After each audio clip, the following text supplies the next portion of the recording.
안녕하세요. 사연에 빠지다의 DJ 민영입니다. 오늘 사연자님의 어머니는 자식 일이라면 물불 가리지 않는 천하무적 어머니라고 하는데요. 그런 어머니 덕분에 일어난 오늘의 이야기. 어떤 사연일지 궁금하시죠? 오늘의 사연 함께 들어볼게요.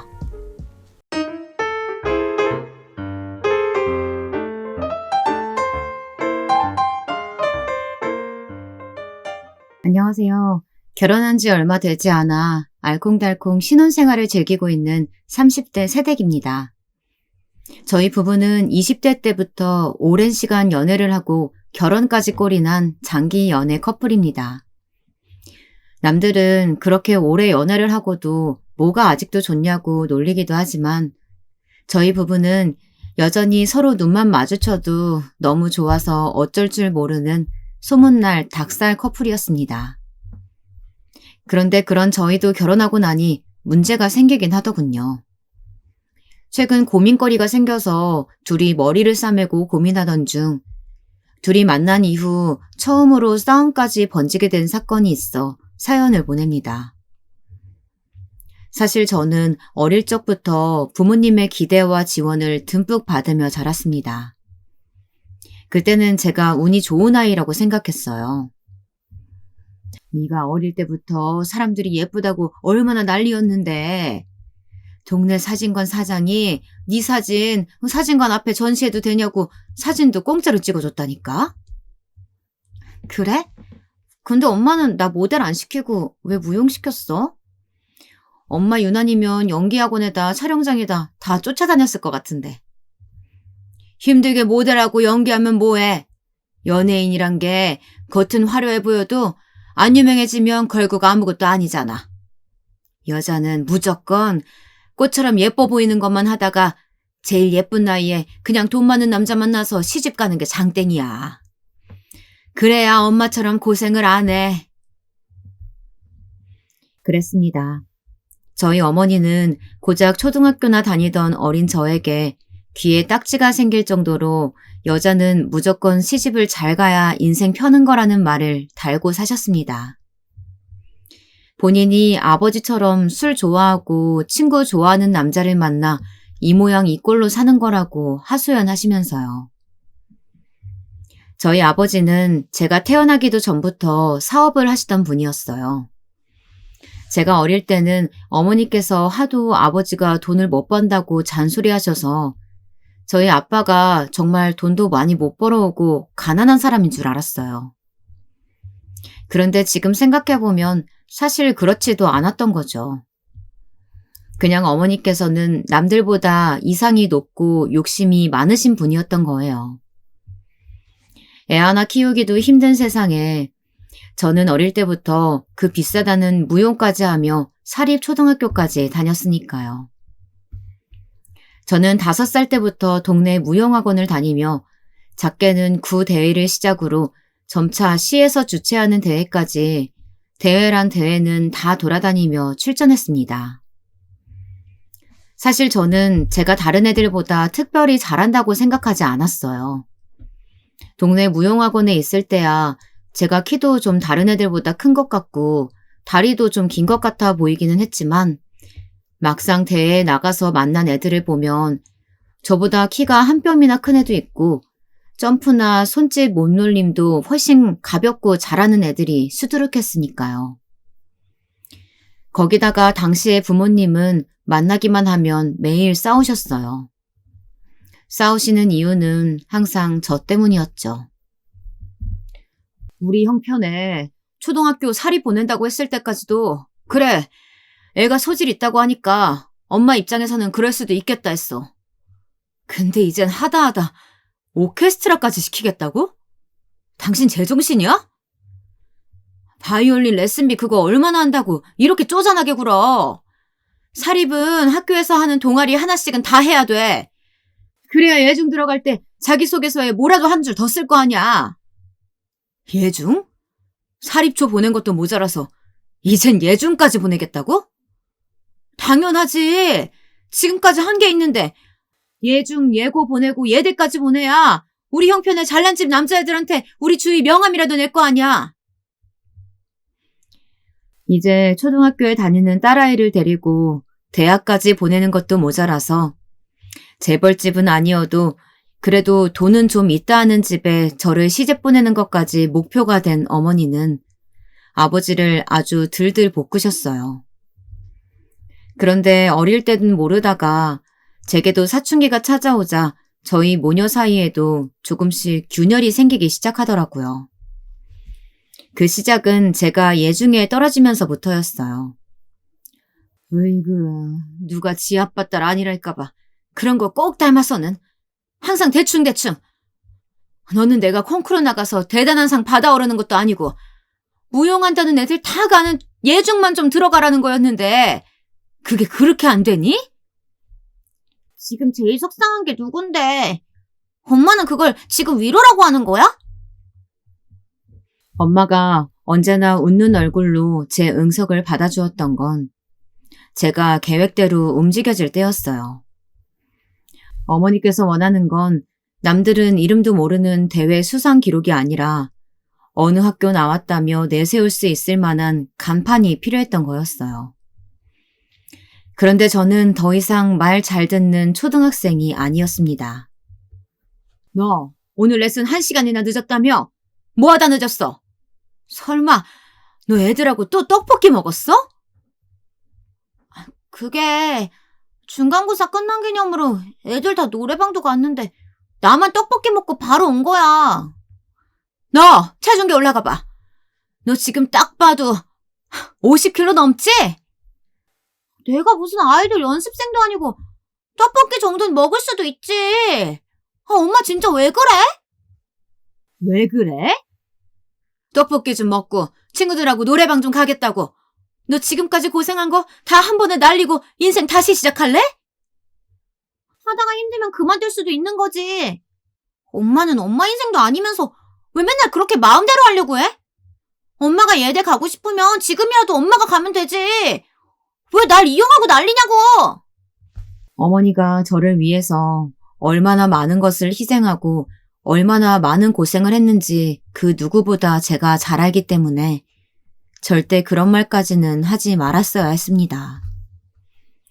그런데 그런 상황 속에서 엎친 데 덮친 격으로 어머니의 인생에 가장 크나큰 시련까지 생기고 말았습니다. 저희 아버지께 지금까지 숨겨둔 애인이 있다는 사실을 어머니와 제가 알게 된 것이었죠.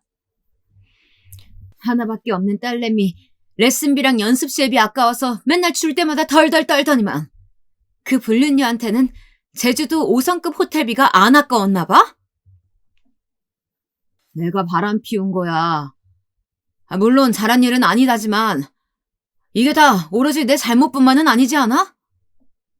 뭐? 지금 네가 바람난 게 그럼 내 잘못이라는 거야? 당연히 당신 때문이지. 당신이 내 마누라라고 나한테 따뜻한 밥 한 끼 차려준 적 있냐? 아니면 수고했다는 말 한마디 해준 적 있냐고. 맨날 자식 뒤만 졸졸 쫓아다니면서 나는 무슨 돈 벌어오는 기계 취급만 했잖아. 주희가 나 혼자 낳은 자식이야? 딸 하나 있는 거 어떻게든 잘 키워보겠다고 혼자 아등바등 하는데 너는 뭐? 자식 뒤만 쫓아다니느라 남편을 등한시해서 바람을 피운 거라고? 아이고, 돈 버는 재주도 없는 놈이 나가서 바람 피우고 와서는 되레 큰 소리 치는 거 봐라. 방에 제가 있는데도 부모님은 아랑곳하지 않은 채 서로를 향한 모진 말들을 마구 퍼부어대며 싸우셨어요. 그때부터 결국 두 분은 별거를 시작하셨죠. 저는 어차피 서로 만나기만 하면 매일 으르렁대기만 하면서 이혼을 하지 뭐하러 별거를 하느냐고 물었지만 어머니는 아버지와 부부로 사는 건 딱 제가 결혼할 때까지만이랍니다. 그 이후에 서류상 정리만 하면 된다고요. 역시나 또 저 때문이었습니다. 부모님의 사이가 나빠진 것도 별거까지 하게 된 것도 어머니가 바람난 남편과 이혼하지 못하는 것도 모두 다 제 탓인 것만 같았습니다. 그때 일로 저도 느낀 게 많았습니다. 제가 원하든 원하지 않든 저를 가장 사랑하고 저를 가장 걱정해주는 건 어머니뿐이라는 걸요. 가끔 그 사랑이 버겁고 부담스러울 때도 있었지만 그래도 그런 어머니의 마음만은 인정하자 싶었어요. 그때부터였습니다. 저도 진정으로 어머니가 행복해지길 바란 것은 말이죠.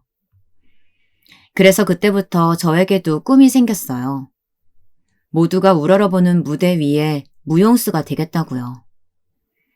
그래서 어머니의 안목이 틀리지 않았다. 엄마가 자신의 인생을 갈아 넣어 키운 내가 이만큼 훌륭한 무용수가 되었다는 걸 보여주겠다 마음먹었죠. 그런데 역시 버티는 자에게는 기회가 오는 것인가 봅니다. 무용을 전공으로 하는 예고가 지역 내에 워낙 없다 보니 예중에 다니는 아이들과의 경쟁만으로도 쉽지 않았는데 제가 예고에 합격했어요. 우리 딸 진짜 장해. 엄마는 이제 죽어도 여한이 없다. 죽기는 누가 죽어. 나 이대로 예대까지 쭉쭉 들어갈 거니까 앞으로는 절대 아프지 말고 건강하게 잘 지켜봐. 내가 얼마나 훌륭한 무용수가 되는지. 저는 그렇게 어머니와의 약속을 모두 지켰습니다. 예고에 이어 서울에 있는 예대까지 무난하게 들어가서 어머니와 함께 서울로 올라오게 되었죠. 그런데 언제나 좋은 일이 하나 생기면 꼭 나쁜 일이 따라오기 마련이더군요. 그래도 저를 낳아주고 키워주신 아버지였으니 제 대학 입학 소식을 저는 아버지에게 제가 먼저 전했어요. 그리고 서울로 이사하게 되었다고 이야기도 했죠. 아버지는 어머니만큼 눈물을 흘린다거나 장하다 안아주지는 않았지만 그래도 목소리는 내심 기뻐하는 것 같았습니다. 저는 사실 아빠가 뭘 한 게 있냐 따져묻고 싶었지만 지금 와서 그런 말이 무슨 소용인가 싶어 말을 하지 않았습니다. 그래도 제가 이만큼 돈 걱정 없이 계속 무용을 할 수 있었던 건 분명 아버지의 노력 덕분이었으니까요. 저는 애써 서운한 마음을 감추며 아버지에게 가끔 서울에 놀러 오라고 이야기하고는 전화를 끊으려고 했습니다. 그런데 아버지가 뭔가 하실 말씀이 있는지 잠시 말을 머뭇거리다가 어렵게 말을 꺼내시더라고요. 아버지, 회사 사정이 별로 안 좋아. 네 엄마한테야 내가 진작 얘기했는데 네 엄마가 어디 내 사정 들어주는 사람이어야 말이지. 그래도 이제 너도 성인이고 엄마도 너 대학 가면 한심 놓을 테니까 앞으로는 아빠가 경제적으로 모두 다 지원하긴 힘들 것 같다. 왜? 그 불륜녀랑 아빠랑 진짜 살림이라도 차린 거야? 그래서 이제 아예 엄마랑 나는 버리겠다는 거야? 저는 결국 참지 못하고 아버지에게 화를 내고 말았습니다. 물론 이제 저도 성인이니 아버지에게 돈을 받는다는 게 당연하다고 생각하지는 않았어요. 하지만 지금까지 어머니께서 딴짓하느라 일을 못하신 것도 아니고 자식 하나 있는 거 어떻게든 잘 키워보려고 노력하신 건데 어머니까지 책임지지 않겠다고 하는 아버지가 원망스러웠습니다. 저는 제가 알아서 어머니와 함께 잘 살 테니 아버지는 아버지대로 잘 살라고 했습니다. 아버지와 나눈 이야기에 어머니는 당연히 노발대발하셨어요. 자기가 바람 피워서 우리 인생 다 망쳐놨으면 끝까지 책임을 져야지. 이렇게 제멋대로 발을 빼? 이래서 한심한 인간은 끝까지 쓸모가 없다니까? 아빠도 할 만큼 했지 뭐. 이제 대학도 들어갔으니까 학비는 내가 내 힘으로 벌게. 엄마는 걱정 말고 이제 좀 쉬어. 네가 학비를 왜 벌어? 너 절대 고생 안 시켜. 엄마가 다 알아서 할 테니까 넌 얌전히 학교 다 다녀. 엄마, 나도 이제 내 인생 스스로 헤쳐나갈 수 있어. 그러니까 앞으로는 엄마도 엄마가 하고 싶은 거 해. 저는 엄마가 저를 걱정하는 것만큼 저도 엄마를 많이 걱정하고 있었어요. 어릴 때는 엄마에게 자식이 전부라는 게 당연하다고 생각했던 시기도 있었지만 이젠 그렇지 않다는 걸 충분히 알 만한 나이였으니까요. 지금까지의 저는 어머니가 없었다면 이 자리까지 절대 오지 못했을 거예요. 제 인생은 엄마와 함께 둘이 함께 쌓아 올린 공든 탑이었죠. 하지만 저도 성인이 되었으니 제가 원하는 것이 무엇인지 스스로 판단하고 결정하면서 살아야 한다고 생각했습니다. 하지만 저만 자라고 성장했을 뿐 엄마는 20년 전이나 지금이나 여전히 똑같은 제 어머니일 뿐이었죠. 제가 대학생이 되고도 변한 건 하나도 없었어요. 여전히 어머니가 짜놓은 스케줄대로 제가 움직여주길 바라셨죠. 그나마 바뀐 거라고는 어머니께서 일을 시작했다는 거예요. 아버지는 제가 대학에 들어간 이후에 바로 경제적인 지원을 끊었기 때문에 어머니께서 학비와 생활비를 버셔야 했어요. 아무래도 결혼하시고 저를 낳고 나서부터 계속 경력 단절 상태셨기 때문에 할 수 있는 일이 많이 없으셨을 거예요. 그래도 대단하신 게 보험회사에 취직하신 것도 모자라서 녹즙 배달까지 부업으로 시작하셨더라고요. 지금까지 내 뒷바라지만 했는데 그렇게 갑자기 두 가지 일을 동시에 할 수 있겠어요? 힘드실 텐데. 네가 몰라서 그렇지. 애 키워본 엄마들은 뭐든 다 할 수 있어. 내가 고생하고 말지 내 자식 힘들게 할 것 같아? 지금까지도 충분히 저를 위해 고생만 하셨는데 성인이 돼서까지 어머니에게 모든 지원을 받을 수는 없다고 생각한 저는 곧바로 할 수 있는 일을 찾았습니다. 그러던 중 선배 소개로 대학로의 작은 극단에서 마침 연극 공연에 무용수가 한 사람 필요하다고 하더라고요. 그래서 저는 무조건 제가 하겠다고 나서서 극단 오디션을 봤습니다. 그렇게 저는 매주 공연을 했습니다. 연습차 매일 극단에 오고 가다 보니 자연스레 함께 공연을 준비하는 스태프과 배우들과도 가까워졌어요. 그중 유독 제게 잘 해주는 배우 한 분이 계셨는데요. 경영학과에 얼마 전에 복학한 복학생이었는데 외모도 출중했지만 성격도 워낙 차분하고 자상해서 저와 잘 맞더라고요. 그렇게 자연스레 친하게 지내다 보니 서로에게 호감이 생겨서 제가 졸업할 때쯤 연애를 시작하게 됐습니다. 저는 난생 처음 하는 연애였고 제가 누군가를 좋아하는 것도 처음이라 서툴고 어설프기만 했지만 남자친구는 때론 오빠처럼 때론 친구처럼 제 곁에 항상 있어줬어요. 형제도 없고 친구도 많지 않은 제가 아무래도 남자친구에게 훨씬 더 의지하고 있었죠. 그러다 어머니께서 우연히 방에서 남자친구와 통화하는 내용을 들으시고는 제가 남자친구가 생겼다는 걸 알게 되셨어요. 그런데 어머니는 생각지도 못한 이야기를 하시더라고요. 남자친구? 너 왜 엄마한테 말 안 했어? 그리고 졸업도 얼마 안 남은 애가 연애라니? 말이 돼? 엄마한테 얘기 못한 건 미안한데 이 나이에 연애할 수도 있지 뭘 그래. 사실 지금까지 남자친구 한 번도 안 사귀어본 게 오히려 더 이상한 거지. 너 내 말 잊었어? 여자는 무조건 시집 잘 가야 한다고 했지. 연애 그딴 거 해봐야 쓸데없이 정만 생겨서 헤어지지도 못해. 지금부터 엄마가 웬만한 결혼정보업체 다 알아볼 거니까 선봐서 그중에 제일 괜찮은 놈한테 시집갈 준비나 해. 엄마, 못 들었어? 나 남자친구 있다니까? 선은 무슨 선이야. 걔 연극 배우라며. 넌 연극 배우가 직업이라고 생각하니? 아니, 그건 취미생활이야. 그걸로는 절대 결혼은커녕 방 한 칸도 못 구해. 저는 어떻게든 어머니를 설득해 보려고 했어요. 이제는 제가 스스로 무용하는 재미도 알았고 욕심도 생겼으니 앞으로 더 열심히 해서 좋은 극단에 들어가 무용수가 되겠다고요. 하지만 어머니는 전혀 듣지 않으셨어요.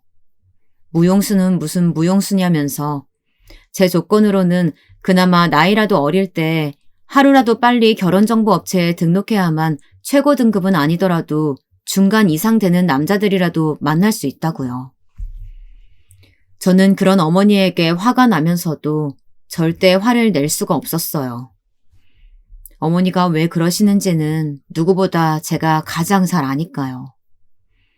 하지만 그렇다고 해서 지금 당장 제 인생을 어머니가 원하는 대로 바꿀 수도 없었습니다. 얼마 뒤 남자친구와는 헤어졌다고 거짓말을 했어요. 어차피 주말마다 극단에서 공연하고 있으니 몰래 남자친구를 만나는 거야 어렵지 않은 일이었으니까요. 이 나이까지 어머니를 속이고 남자친구를 만나야 한다는 게 저도 여러모로 힘들기는 했지만 그래도 제 인생에서 하고 싶은 일이라든지 결혼같이 중요한 결정은 제가 스스로 해야 한다고 생각했습니다. 그래서 저는 국내 무용단 오디션과 면접을 보러 다녔고 결국 제가 원하는 곳에 들어가게 됐습니다. 면접 준비를 하고 있는지도 모르셨던 어머니는 제 합격 소식에 굳이 뭐하러 그 힘든 길을 가냐고 답답하다고 하셨지만 저는 나중에 결혼하게 되더라도 직업이 있는 거랑 아예 없는 거랑은 다르지 않겠느냐고 했습니다. 하긴 요즘은 남자들도 야가 빠져서 능력 있는 여자를 더 좋아하기는 한다더라. 암튼 이제 정말 다 왔으니까 살살해. 우리 딸 다치면 안 되니까. 어머니는 정말 결혼정보 회사를 알아보러 다니시는 것 같더라고요. 보험 일을 하시면서 만난 고객들에게 정보를 얻어서 어느 회사에 굵직굵직한 집안의 자제들이 많다더라 하는 소문들을 듣고 여기저기 제 프로필을 가지고 다니시는 것 같았어요. 저는 어머니에게 거짓말을 하고 있다는 죄책감에 시달리면서도 만나면 만날수록 남자친구가 더 좋아졌어요. 하지만 연극이라는 게 사실 직업으로 삼기에는 쉬운 일은 아니었죠. 그래서 매일 공연을 하고 있어도 다음 작품에 바로 들어가지 못하면 남자친구도 불안해했어요. 그러다 남자친구에게도 좋은 기회가 생겨 영화 오디션에 참석하게 됐다네요. 최종 캐스팅 후보까지 올라갔다면서 너무 좋아하더라고요. 저도 이번엔 정말 되겠다 싶었습니다. 주변 스태프들도 거의 확정이라고 했을 정도였으니까요. 그런데 안타깝게도 마지막에 감독님이 말을 바꾸시면서 캐스팅에서 밀려나고 말았습니다. 우리 아버지가 나 연극하는 거 무지 반대하시잖아. 그래서 영화라도 캐스팅돼서 극장에 내 화면에 내 얼굴이라도 나오면 좀 달라지시지 않을까 기대했는데. 첫 오디션에 최종 캐스팅까지 갔다는 것만으로도 너무 대단한 거야. 금방 다시 기회 올 거니까 걱정하지 마. 자신의 꿈을 향해 달려가는 것만으로도 벅차고 힘들 텐데 남자친구는 가족들의 반대에도 맞서 싸우고 있었어요. 이렇게 멋진 사람이 가족들에게 인정받지 못한다는 게 저는 너무 안타까웠죠. 안 그래도 캐스팅에 떨어져 힘들어하는 남자친구에게 저와 어머니 사이의 일까지 이야기할 수는 없었습니다. 저희 어머니는 제가 극단에 들어가는 것보다 조건 좋은 남자 만나서 하루라도 빨리 결혼하길 바란다는 것을 말이죠.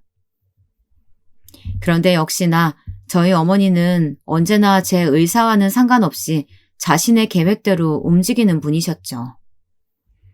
정말 저를 결혼정보업체에 등록하셨더라고요. 봐봐.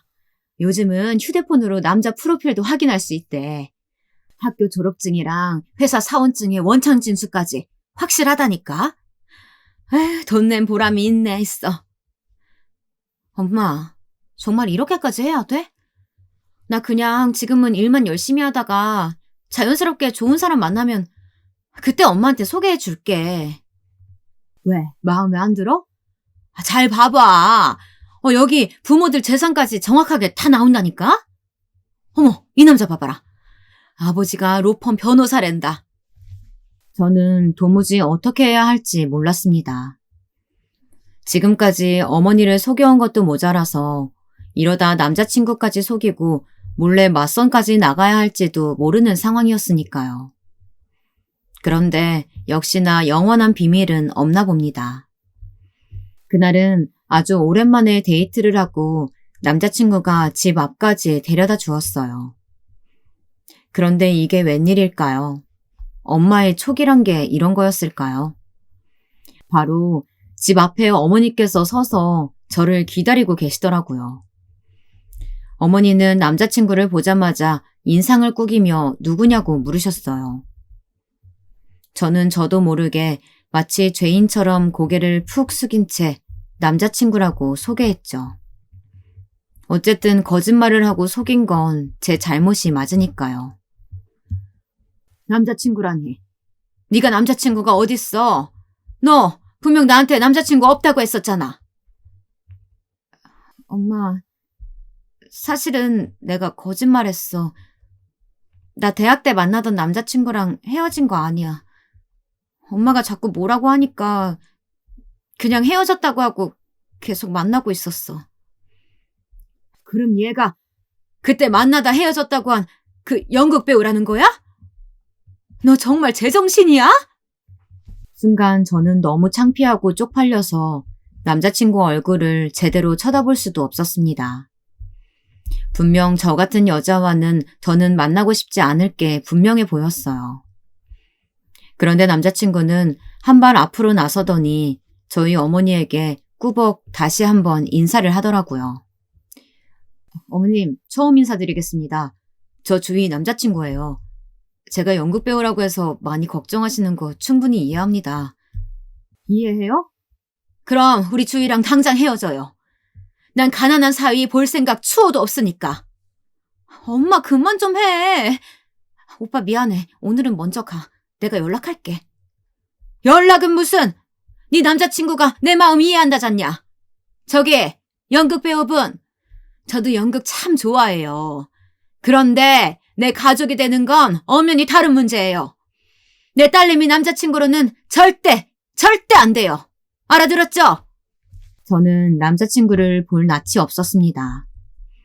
제 자식이 귀하면 당연히 남의 집 자식도 귀한 게 당연한 건데 어쩜 저렇게 남의 집 귀한 아들에게 함부로 대하시는 건지 어머니가 이해가 되질 않았죠. 저는 남자친구에게 미안하다고 사과를 하고 오늘은 돌아가 달라고 했습니다. 그러고는 엄마를 달래서 집으로 돌아왔죠. 어머니는 집에 들어오셔서도 끝까지 연극 배우는 절대 허락할 수 없으니 다음 주부터 당장 선이나 보라고 하셨어요. 저는 이번 일만큼은 어머니에게 질 수 없었습니다. 엄마, 제발 그만해. 나 남자친구랑 절대 안 헤어져. 그러니까 결혼정보회사니 뭐니 그런데 괜히 돈 쓰지 말고 빨리 환불해. 나 맞선 같은 거 절대 안 보니까. 너는 아주 세상 물정 모르는 건 답답한 네 아빠 그대로 빼다 박았다. 너나 나중에 후회하지 말고 당장 그 가난뱅이 연극 배우랑 헤어져. 저는 어머니의 말에 문을 쾅 닫고 제 방으로 들어와 버렸습니다. 다시 예전의 사춘기 시절로 돌아간 것만 같았죠. 그러던 어느 날이었습니다. 그날은 제가 소속되어 있는 극단에서 공연이 있어서 지방에 다녀오는 길이었어요.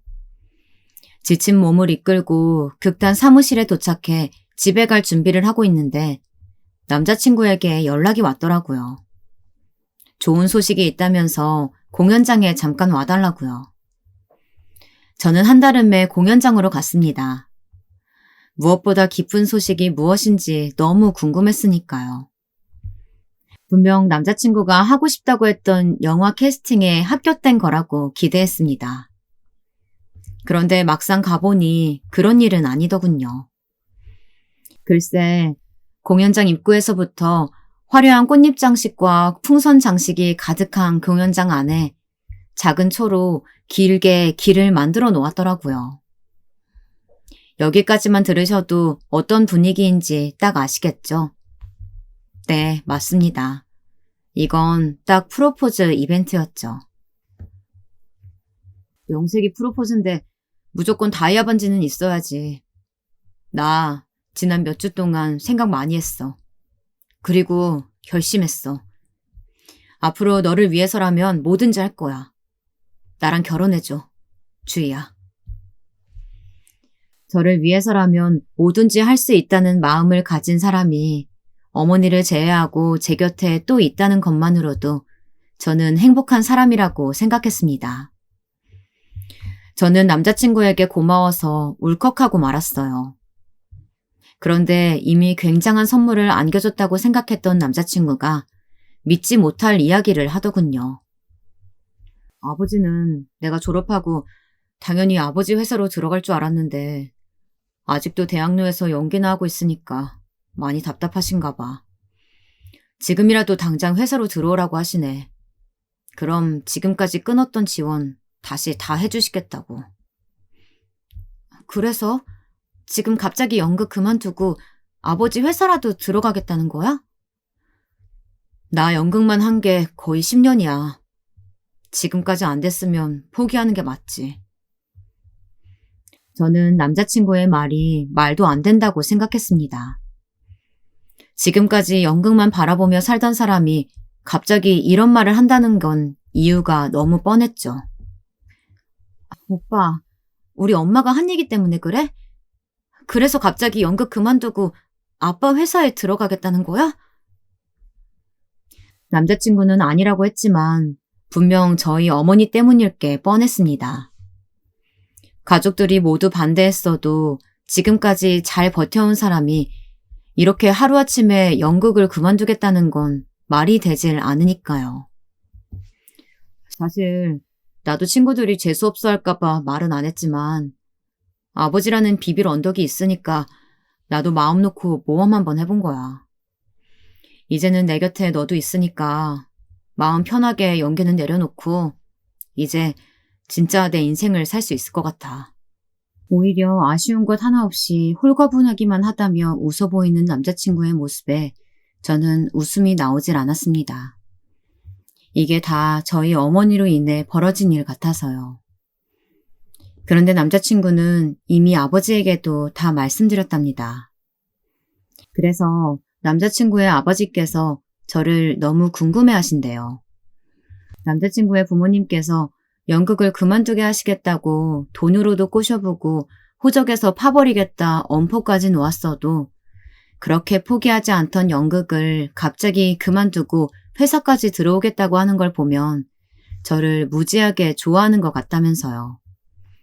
얼마 뒤 저는 남자친구와 함께 남자친구네 집에 인사를 가게 되었습니다. 그런데 남자친구네 집에 갔다가 정작 더 놀란 건 저였어요. 반전도 이런 반전이 있을 수 있을까요? 남자친구는 지난 10년 동안 대학로 근처의 반지하에서 월세로 살고 있었는데 글쎄 남자친구의 부모님 댁은 드라마에서나 본 적 있는 한강이 보이는 펜트하우스였습니다. 저는 당연히 남자친구의 아버지께서 사업을 하신다길래 저희 아버지네 회사 정도로 작은 회사를 생각하고 있었는데 절대 아니었어요. 저처럼 세상 돌아가는 거에는 아무런 관심이 없는 사람도 이름만 들어도 뭘 하는 회사인지 아는 회사더라고요. 제가 10년 가까이 만난 남자친구가 다름 아닌 금수저, 아니 황금수저를 물고 태어난 사람이었어요. 한편으로는 부족한 제가 신경 쓰이기도 했지만 그래도 이 사실을 알면 누구보다 좋아하실 어머니의 표정이 선하더군요. 적어도 결혼정보회사에 가입하게 될 일은 다신 없을 것 같았습니다. 그런데 역시나 그런 큰 회사를 운영하시는 분이라 그런지 남자친구의 아버님은 말 한마디 붙이기도 힘들 만큼 카리스마가 철철 넘치셨어요. 무대 위에서 춤이나 춘다는 얘기를 들었는데 생각보다 너무 말랐네. 그래서 어디 아이 하나 제대로 낳겠어? 춤이나 추는 게 아니라 주인은 우리나라에서 세 손가락에 드는 유명한 극단의 무용수예요. 그리고 주희가 저랑 결혼하겠다고 인사드리러 온 거지 우리 집에 아이 낳아주러 온 건 아니에요. 춤이나 무용이나 그게 그거지. 아무튼 너는 별것도 아닌 거에 항상 버럭하더라. 그리고 결혼하면 당연히 손주부터 낳는 게 며느리의 본분 아닌가? 아버지에게 쌀쌀맞게 구는 남자친구의 모습도 낯설어서 긴장됐지만 남자친구의 아버지의 권위적인 태도에 저는 바짝 쫄아서 그대로 얼어버렸습니다. 어쨌든 잘 왔어요. 그래도 아가씨 덕분에 우리 아들이 제대로 정신 차렸으니 나로선 그것만으로도 고맙지 뭐. 남자친구의 아버님은 생각보다 제게 질문도 별로 하지 않으셨고 식사 자리에 오래 앉아있지도 않으셨습니다. 저에게 부모님과 상의해서 상견례 날짜 정해서 한번 보자고만 하시더라고요. 저는 정말 이렇게 결혼을 허락해 주시는 건가 싶었어요. 연애하는 동안 종종 남자친구에게 들었던 모습과는 달라 보이셨어요. 남자친구는 자신의 아버지가 엄청 엄하시고 사람을 고기 등급 나누듯 나누시는 분이라고 하길래 저를 당연히 탐탁치 않아 허락하지 않으실 줄 알았거든요. 어쨌든 남자친구 부모님께 결혼 허락을 받았으니 지금 이 순간만이라도 즐기자 싶었습니다. 저는 그날 집에 돌아오자마자 어머니에게 말씀드렸어요. 남자친구네 집에 인사를 드리고 왔는데 강남의 고급 펜트하우스에 산다고요. 그러자 어머니는 분명 놀라셨으면서도 괜스레 아닌 척 눈을 흘기시더군요. 집만 좋으면 뭐하냐? 실속이 있어야지. 정확히 뭐하는 집안이라는데? 할아버지 때부터 오랫동안 원래 운수업을 하셨다는데 지금은 하시는 사업체가 한두 개가 아니래. 엄마가 그랬잖아. 대대로 가업이 내려오는 집안이 진짜라고. 저는 오랜만에 어머니의 비위를 맞춰드리기 위해 일부러 더 과장되게 신나하며 이야기했습니다. 어머니는 정말이냐고, 확실히 확인한 거 맞냐고 저에게 몇 번을 물으셨습니다. 그래서 제가 확실하다고 하자 어머니는 날아갈 것처럼 좋아하셨어요. 저는 어머니에게는 속물처럼 자꾸 왜 그러냐고 그만하시라고 했지만 내심 마음으로는 저도 기뻤습니다. 이제야 저도 어머니에게 뭔가 해드린 것만 같은 기분이 들었거든요. 저는 아직도 상견례 날 보았던 저희 어머니의 미소가 제 머릿속에서 떠나질 않습니다. 언제 만났는지 기억도 나지 않을 만큼 오랜만에 만난 아버지 앞에서 어느 때보다 당당하게 어깨를 바짝 펴고 밝게 웃으시던 어머니의 모습 말이죠. 물론 아버지도 많이 놀라신 눈치셨어요. 어머니가 아주 오래전부터 귀에 딱지가 생기도록 했던 말이 실제 상황이 되어 눈앞에 펼쳐져 있었으니까요. 나는 어쩌다 똥 밟아서 너 같은 인간이랑 사느라 대접도 못 받고 이렇게 고생하면서 살았지만 내 딸만은 나처럼 살게 만들지 않을 거야. 주희가 제일 잘하는 거로 성공하게 만들어서 대대손손 잘 먹고 잘 사는 집에서 돈 걱정 안 하고 평생 호강하면서 살게 할 거라고. 저도 믿지 않았던 말이었는데 정말 현실은 어머니의 말대로 되어 있었습니다. 의도하지 않았지만 열심히 무역만 하면서 살다 보니 제 곁에 누구보다 훌륭한 남자가 제 남편이 되어 있더라고요. 그런데 인생이라는 게 원래 그렇게 만만하기만 한 것은 아니었죠. 왕관을 쓴 자, 그 왕관의 무게를 견뎌라 라는 말이 제게 해당될 거라고는 상상조차 하지 못했었는데요. 글쎄, 제가 팔자에도 없던 부잣집 며느리 노릇을 하게 생겼더라고요. 결혼한 지 얼마 되지 않은 어느 날이었습니다. 남편이 출근한 사이 제가 집에 혼자 있었는데 시아버지께서 웬일로 집에 찾아오셨더라고요. 애들 엄마 말로는 이번 달에 무슨 공연 때문에 네가 유럽에 간다고 하던데. 네, 무대 리허설이 있어서 다음 주에 들어가요. 이번 공연 끝나고 돌아오면 한국에서도 바로 공연 있으니까 아버님도 꼭 놀러 오세요. 시아버님의 앞에만 서면 저는 저절로 몸이 쪼그라드는 것만 같았습니다. 그 정도로 온몸에서 강력한 힘이 느껴지셨어요. 하지만 그래도 사랑받는 며느리가 되고 싶은 마음에 애써 한 번도 부려본 적 없는 애교도 부려봤죠. 뭐 딱히 소용은 없어 보였지만요. 네가 몰라도 뭘 한참 모르니 내가 하나 가르쳐주는 건데 집안에는 자고로 여자가 잘 들어와야 한다. 그래야 집안이 잘 돌아가거든. 근데 너는 지금 결혼한 유부녀라는 애가 무대 위에서 홀딱 벗고 춤이나 추는 거로도 모자라서 이젠 일하는 남편을 놔두고 외국까지 나가겠다는 거냐? 저는 순간 겁이 나서 그대로 자리에 굳어버렸습니다. 시아버지께서 이 정도이실 줄은 몰랐거든요.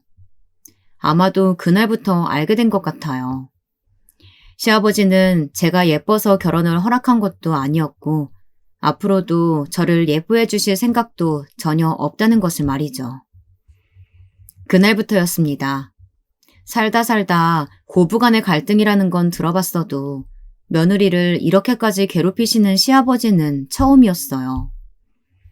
사실 시아버지는 저만 괴롭히시는 건 아니었어요.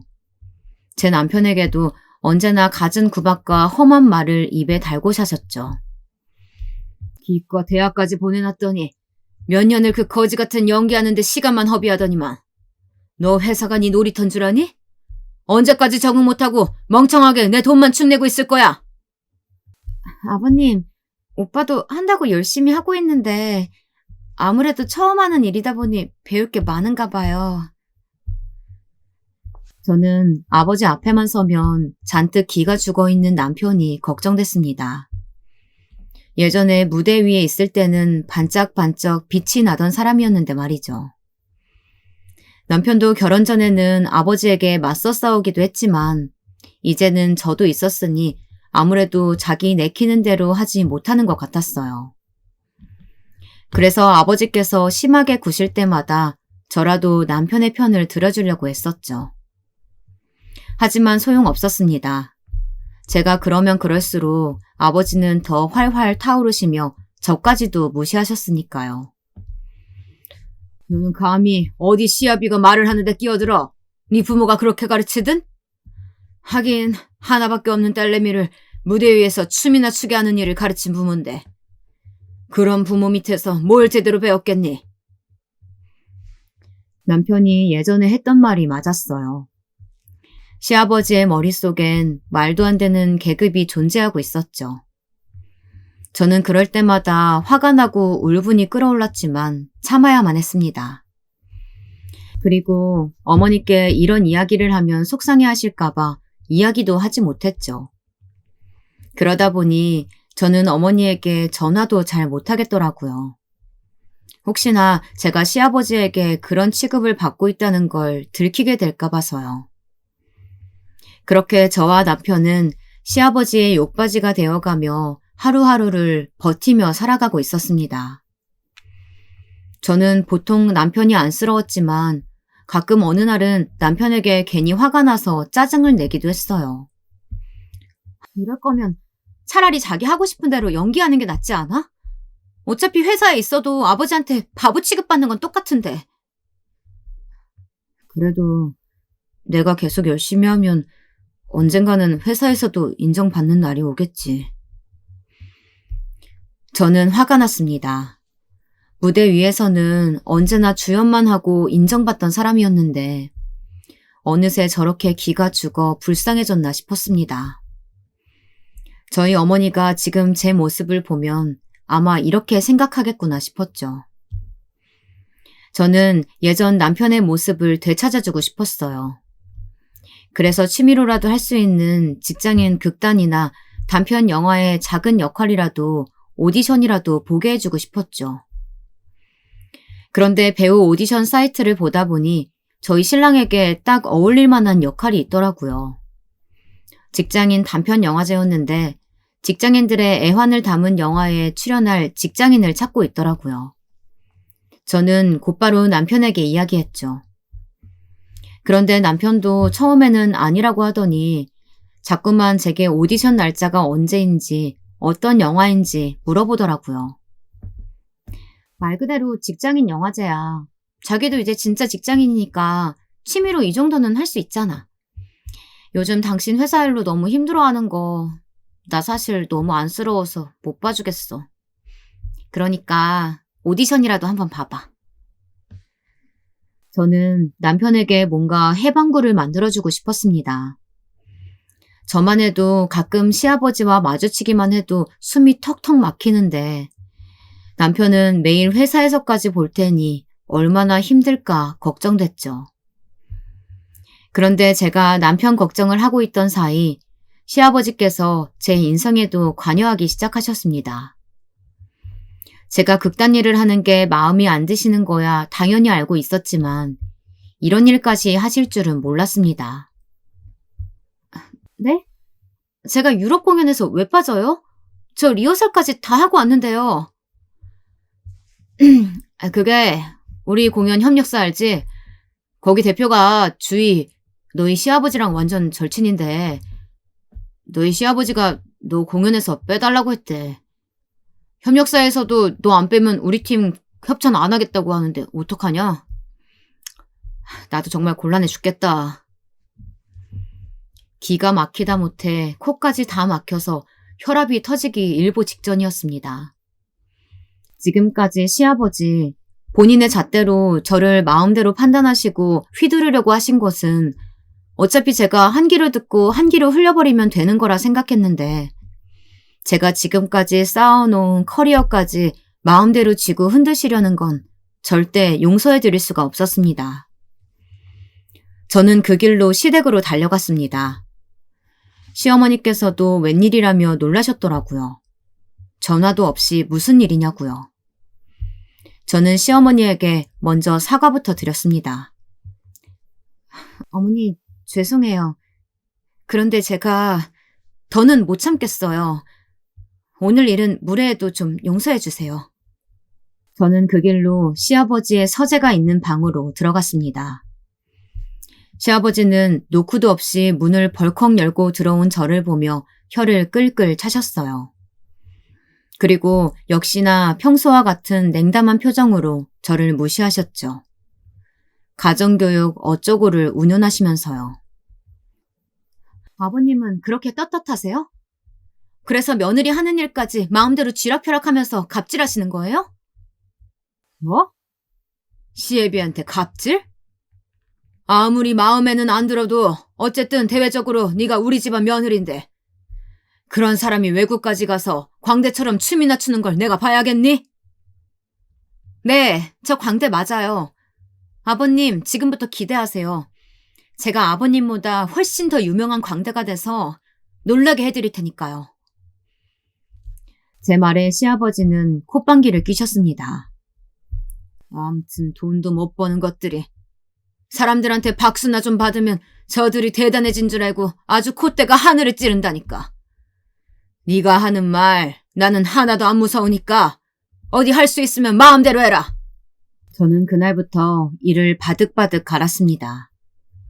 매일 연습실에서 살다시피 했어요. 해외 공연 한 번 못 간 걸 가지고 의기소침해 있을 수는 없었죠.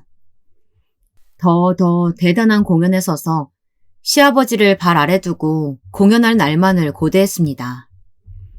그런데 역시나 인생은 호락호락하지만은 않더군요. 어느 날 저녁 오랜만에 남편과 외식을 하고 있었는데 전화가 한 통 걸려왔습니다. 전화는 다름 아닌 다급한 목소리의 시아버지 회사 비서분이셨어요. 지금 바로 저와 함께 회사로 좀 빨리 와야겠다고 하더라고요. 저는 저까지 회사로 오라는 이야기에 도대체 무슨 일이길래 그러시나 싶어 시아버지의 회사로 바로 달려갔습니다. 그런데 제 눈으로 직접 보고도 믿을 수 없는 일이 벌어지고 있더라고요. 글쎄 시아버지의 회사에 저희 어머니와 시아버지가 함께 계시더라고요. 아니 사돈, 뭐하러 애들까지 부르셨어요? 저는 정말 사돈네 회사인지 몰랐다니까요. 그래도 세아가도 알아야죠. 자기 친정엄마는 이렇게 힘들게 사시는데 본인은 좋은 집에서 호의호식하면서 고마운 줄도 모르고 시애비한테 맨날 말만 꼬박꼬박 말대꾸하면서 지멋대로 하고 있는데 이걸 봐야 반성이라는 걸 하지 않겠습니까? 자, 이제 영상 틀어요. 도무지 이게 무슨 상황인가 싶었습니다. 그런데 그 순간 제 눈앞에 펼쳐진 영상 안에는 바로 몇 시간 전 시아버지의 회사 복도에 저희 어머니가 나타나셨더라고요. 그리고는 안내 데스크로 다가가 직원들에게 뭘 계속 권하시는 것 같았습니다. 저는 어머니에게 설마 우리 시아버지 회사에 보험을 팔러 온 거냐고 물었습니다. 그러자 어머니는 놀라서 손사래를 치시며 정말 시아버지의 회사인 줄 몰랐대요. 그 말이 사실인 게 시아버지의 계열사가 한두 개가 아니었으니 모르실 만도 했습니다. 이래서 제가 어머니에게 보험 일을 그만두시라고 했었어요. 결혼 전에야 그렇다 쳐도 저희 시아버지 같은 분이 아시면 그냥 넘어가실 것 같지 않았거든요. 그런데 문제는 어머니께서 제게 생활비를 받지 않겠다고 하셨어요. 저는 시댁에서 받는 생활비도 있어서 여유가 생겼다고 받으시라고 했는데 어머니는 고집을 피우셨죠. 앞으로 제게 절대 짐되지 않고 혼자 잘 살 테니 걱정 말라면서요. 사실 저희 아버지는 제 결혼식이 끝나자마자 기다렸다는 듯 어머니에게 이혼을 요구하셨어요. 어머니야 어차피 지금까지 남남으로 살았으니 서류가 의미가 있나 싶었는데 아버지의 내연녀가 아무래도 서류상 정리를 원하는 것 같더라고요. 그렇게 해서 결국 저희 부모님은 이혼하셨어요. 제 남편은 알고 있었지만 아직 시댁에는 알리지 않은 상태였죠. 어머니께서 이혼을 반대하셨거든요. 결혼한 지 얼마 되지도 않았는데 사돈이 바로 이혼했다고 이야기를 하면 아무래도 제가 책 잡힐 수 있다면서 몇 년만 있다 아이가 생기면 하라고 하셨죠. 아마 그래서였을 거예요. 친정부모가 이혼까지 했는데 시댁에서 주는 생활비를 받기까지 하면 제가 시댁에서 힘들 거라고 생각하신 거죠. 그때 마침 저희 어머니께서 로비를 지나시던 시아버지를 발견하셨고 그제야 아신 것 같았어요. 이 회사도 시아버지가 운영하시는 여러 회사 중 하나라는 걸요. 어머니는 그제야 어떻게든 회사를 빠져나오려고 했는데 시아버지께서도 어머니를 발견하시고는 불러 세우시더군요. 그렇게 영상이 끝나자 시아버지는 본격적으로 깐족거리기 시작하셨습니다. 요즘 사돈댁 사업이 영 힘드신가 봅니다. 사부인께서 이렇게 바쁘게 다니시는 걸 보니.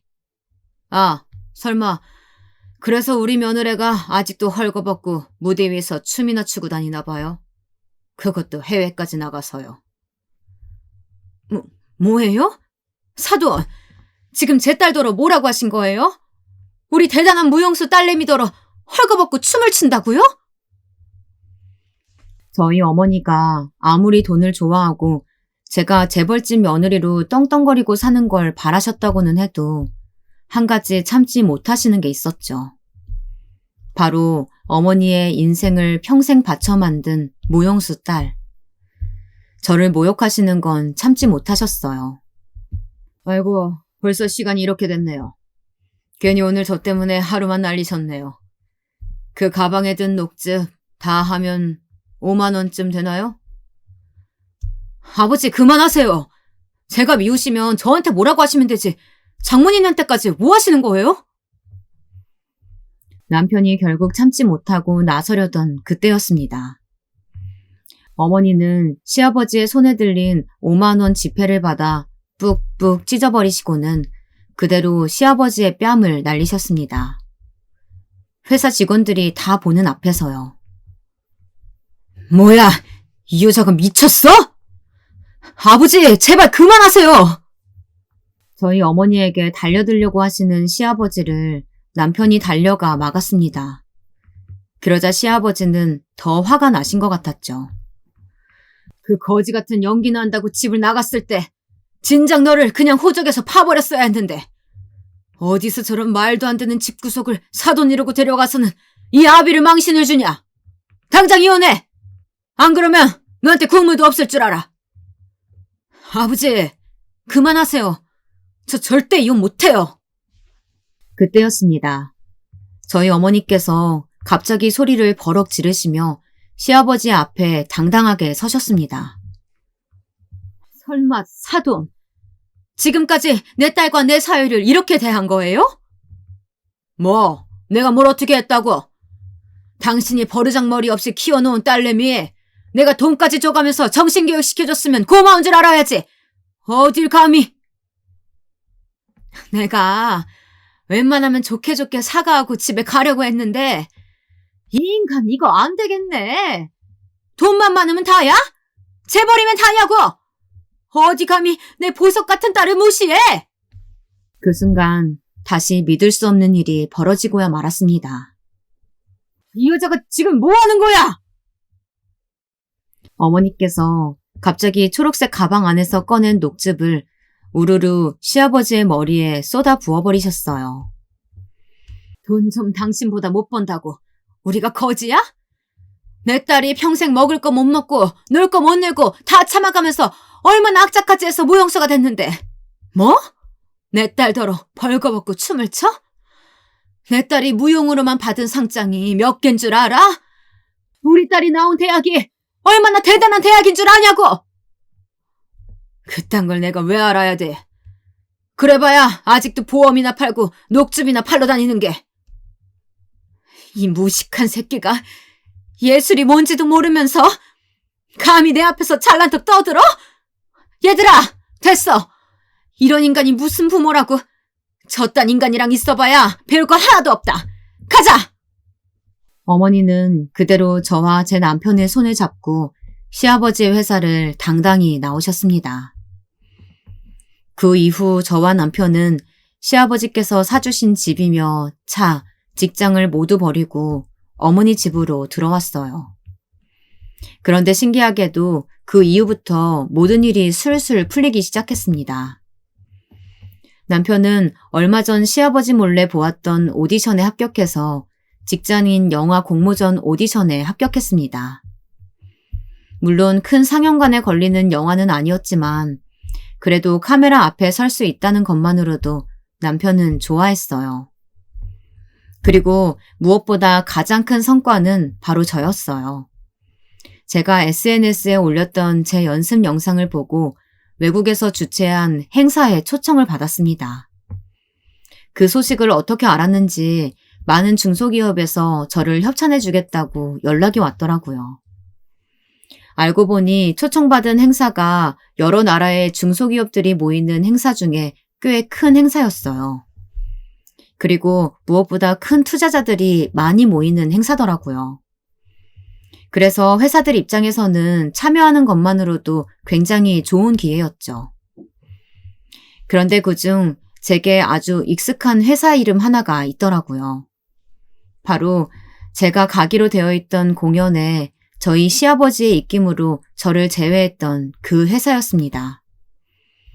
저는 곧바로 그 회사 홍보팀에 연락해서 제 협력사가 되어달라고 했습니다. 그리고 조건을 하나 붙였죠. 저희 시아버지 아시죠? 제 공연에 그분을 어떻게든 모시고 와주세요. 그럼 무조건 함께 가겠습니다. 저희 시아버지가 그 공연에 왔냐고요? 저도 사실 반신반의했어요. 워낙 자존심이 강하신 분이었으니까요. 그런데 그 회사 대표님께서 자신의 회사엔 굉장히 중요한 행사라며 정말 저희 시아버지를 끌고 오셨더라고요. 공연은 시작됐고 저희 시아버지는 당연히 가장 앞쪽에 자리하고 앉으셨습니다. 공연이 끝나고 저는 그 자리에 있던 많은 사람의 박수를 받았어요. 그리고 그날 많은 러브콜도 받았습니다.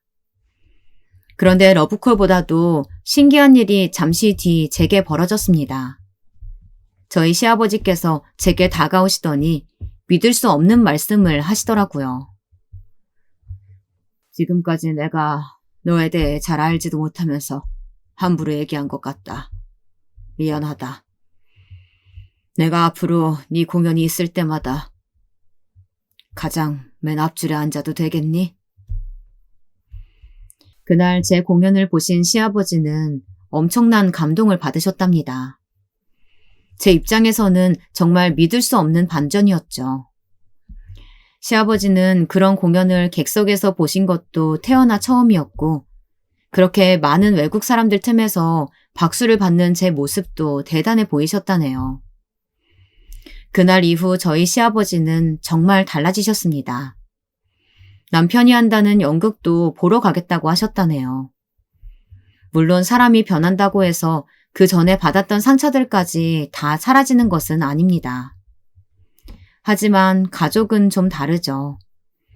겪다 보니 시아버지도 평생 앞만 보고 달리시느라 주변을 돌아볼 여유가 없으셨던 것 같아요. 저도 앞으로는 조금 더 마음을 열고 시아버지에게 많은 경험을 하게 해드리겠다고 약속드렸습니다.